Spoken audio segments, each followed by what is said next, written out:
looking at milk thistle, another non-native invasive plant that grows fairly readily on the island. You'll see it mostly on roadsides, trail sides, and in other disturbed areas.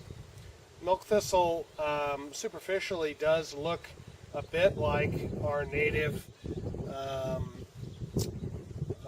cobwebby thistle, and also like another non-native called the bull thistle.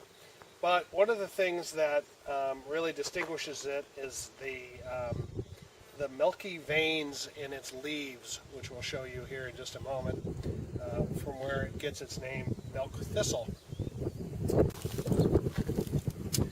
Okay, so kind of a close-up of the milk thistle. It's not native, but let's face it, it's a pretty interesting looking plant.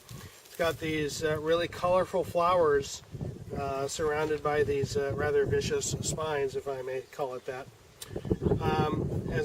The plant basically got its name from the milky sap that runs in the leaves.